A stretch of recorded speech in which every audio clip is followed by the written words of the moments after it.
L'interféromètre. Histoire. L'interféromètre à histoire.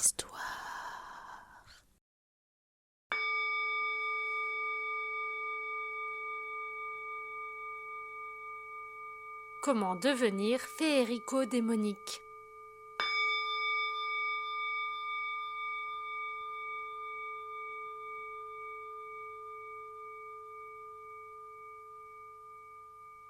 Il était une fois, il y a très longtemps, une fabrique à œufs. Elle produisait exclusivement des œufs démoniaques et des œufs féeriques. Comme vous le savez, les fées et les démons sont de la famille des cornus. Ils brisent donc leurs coquilles d'œufs avec leurs cornes. Celles des démons poussent très vite, ce qui fait qu'ils éclosent au bout de 4 semaines. Celles des fées poussent lentement et les font éclore au bout de 8 semaines.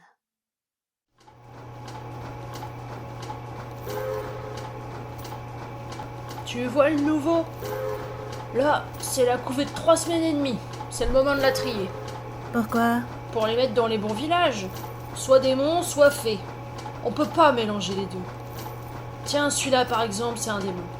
Je l'envoie dans ce tuyau et hop, chez les démons. Ah bon, mais comment tu sais que c'était un démon? La coquille était fendillée. C'est à cause de ses cornes qui tapent dessus. Les cornes, elles poussent très vite chez les démons. Ça veut dire qu'il va éclore au bout de 4 semaines. Tiens, tends l'oreille. Tu vas peut-être entendre les coquilles crisser. Ce jour-là, parmi les œufs de la couvée de 3 semaines et demie, il y avait celui de notre héroïne. Celui-ci, je ne sais pas trop. Montre-moi. Bon, c'est une fée, ça. Tu es sûr? Il n'y a pas un petit impact là? Mais non, ça sert à rien. Allez, zou. Et l'œuf fut emporté dans les tuyaux et atterrit dans un petit cocon tout moelleux où il allait tranquillement éclore. Plus tard, les villageoises et les villageoises allaient venir le récupérer avec tous les autres œufs de la couvée.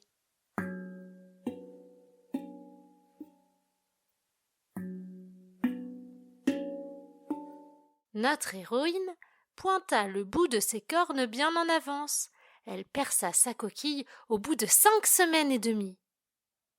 Les villageoises et les villageoises s'en aperçurent et colmatèrent la fissure avec un petit peu de miel pour rendormir l'héroïne. Ce n'était pas l'heure de sortir de la coquille. Mais, au bout de 7 semaines, l'héroïne se mit à nouveau à percer sa coquille en appelant. « Y a quelqu'un ?» Et c'est ainsi que naquit notre héroïne. Les fées du village l'appelèrent d'hiver parce qu'elle était née avant le premier bourgeon.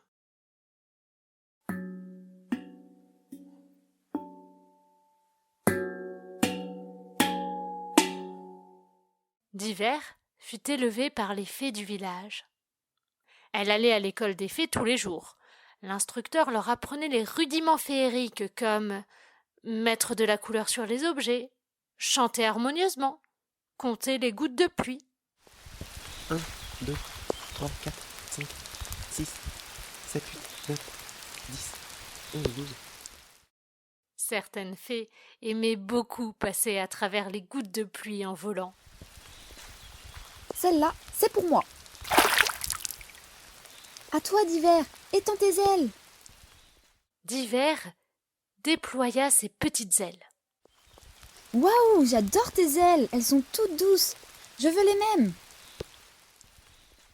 Les petites fées s'approchèrent pour toucher les ailes soyeuses de d'hiver. Arrêtez de toucher, c'est pas normal ces poils. Ces ailes doivent être infectées. Les enfants reculèrent d'un coup, effrayés.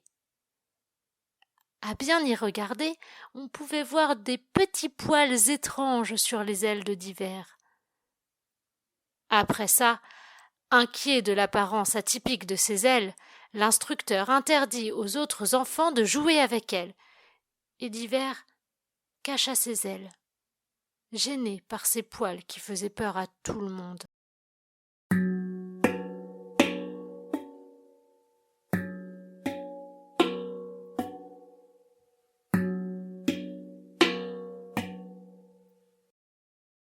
D'Hiver avait grandi. Elle allait maintenant au collège des fées tous les jours. Les instructrices et les instructeurs leur apprenaient les fondamentaux féeriques comme traverser des arbres magiques semblables aux gacs, élever des abeilles, faire de la colle avec le miel.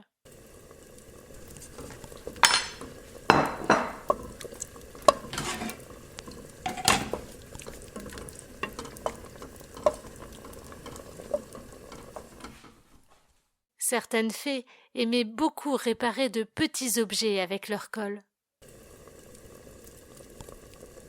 Et hop, réparé. À toi d'Hiver, répare cette porcelaine. D'Hiver pencha la tête pour regarder et transperça la porcelaine avec ses grandes cornes. Qu'est-ce qu'on va faire de toi avec tes ailes de poule et tes grosses cornes? Eh oh, d'Hiver a encore cassé un truc. On se calme dans les rangs. Les enfants se regroupèrent d'un coup autour d'elle et se moquèrent. Aile de poule, ouh, aile de poule.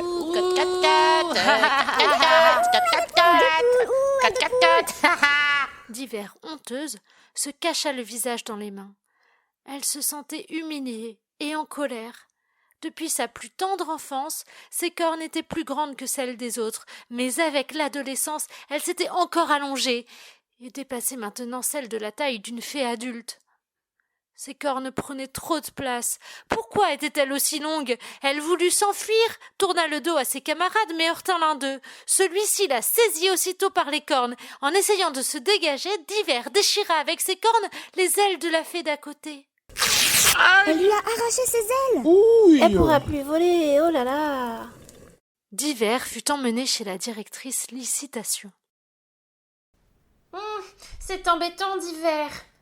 Les ailes vont repousser vite, hein, c'est sûr, mais vous êtes vraiment maladroite. Ah, bon. Qu'est-ce qu'on va faire de vous, vous et vos cornes trop grandes? et vos ailes atypiques. Bon, allez, ça ira pour cette fois. Vous me compterez les gouttes de pluie des 30 prochaines averses, et que ça vous serve de leçon. Tâchez de faire plus attention la prochaine fois. Et Licitation fit sortir d'Hiver de son bureau. D'Hiver avait bien conscience que la directrice lui faisait une fleur. Compter les gouttes de pluie, ce n'était pas une punition trop lourde. Pourtant, d'Hiver n'avait plus le cœur à l'ouvrage. Elle n'avait plus le cœur à rien d'ailleurs. Malgré les larges bonnets qu'elle mettait pour dissimuler ses cornes et les grands sweats qu'elle utilisait pour cacher ses ailes poilues, plus aucun de ses camarades ne lui parlait, et elle se sentait seule.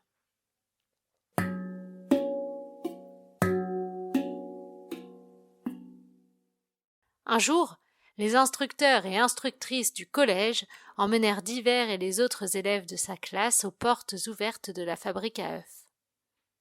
C'était la première fois que les jeunes fées s'y rendaient depuis qu'elles étaient sorties de leur coquille.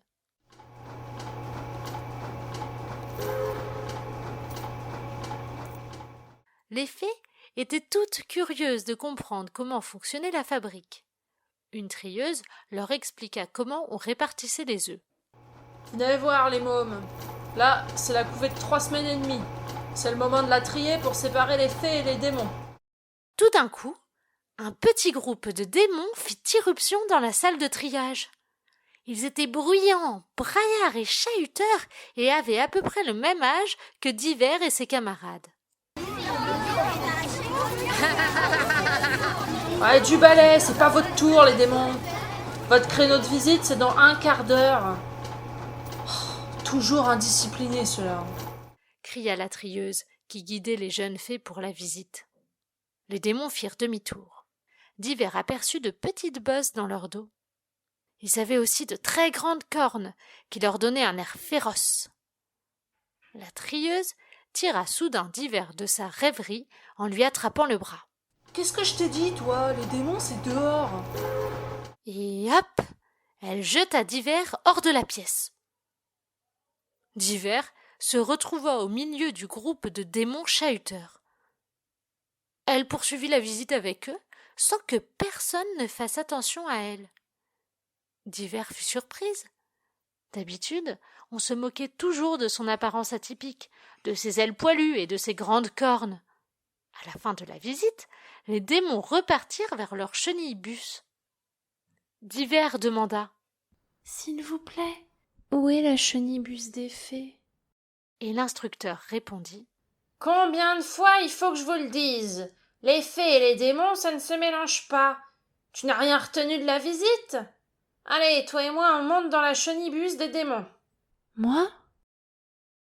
L'instructeur grimpa dans le bus. En le suivant des yeux, Diver croisa le regard de la chenillebus. Dans ses yeux vitreux, elle vit son reflet. Elle remarqua alors que ses cornes étaient presque aussi grandes que celles des autres démons.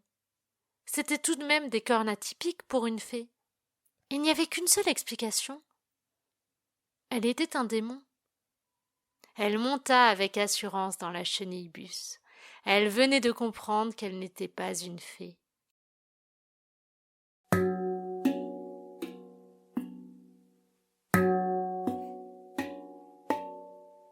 Cela faisait quelques jours que Diver était chez les démons. Tous les jours, elle allait au collège des démons. Les instructrices et les instructeurs leur apprenaient les fondamentaux démoniques, comme faire une sauce mornay, enflammer les feux de camp et apprivoiser les dragons nains de compagnie.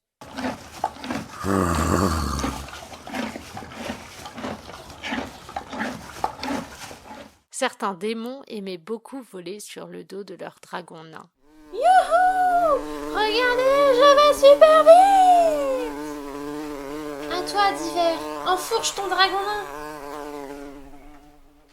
Croyant bien faire, Diver enleva sa veste, déploya ses petites ailes poilues, s'accrocha au dragon nain et le souleva dans les airs en battant des ailes. Elle trouva ça très drôle. Ah, regardez, Diver, elle a des trucs dans le dos, elle se prend pour un dragon nain. Écartez-vous, elle va sûrement tomber. Les démons l'encerclèrent, lui attrapèrent les chevilles et la firent redescendre en tirant. Oh oui! Oh oui! Oh oui! L'instructeur sermonna Diver. Les démons, ça ne vole pas! Puis il s'en alla. Diver regarda les petites bosses qu'il avait dans le dos. Elle avait toujours cru que c'étaient des ailes repliées, mais elle se rendit compte qu'elles étaient en réalité beaucoup trop rabougries pour voler. Je sais voler comme une fée, mais j'ai des ailes poilues qui ne ressemblent pas du tout à celles des autres. J'ai des cornes presque aussi grandes que les démons, mais les démons n'ont pas d'ailes. Je ne suis pas une fée parce que j'ai des cornes trop longues, et je ne suis pas un démon parce que je sais voler. Peut-être que je suis une fée avec de longues cornes, ou un démon qui a appris à voler. Mais oui, tu as raison, petit dragon nain. Je suis juste moi. Diver prit le dragon nain sous le bras et s'envola dans le ciel.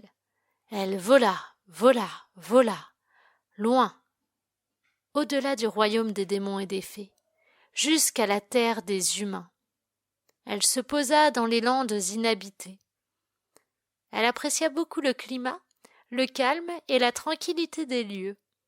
Alors, elle y construisit une petite cabane douillette pour y vivre avec son dragon nain. Elle y est toujours depuis. Et quand par mégarde quelqu'un s'égare sur ces terres, elle lui apparaît. Et si cette personne s'exclame « Bigre, un démon !» ou « Diantre, une fée !» elle lui tire les oreilles avant de disparaître.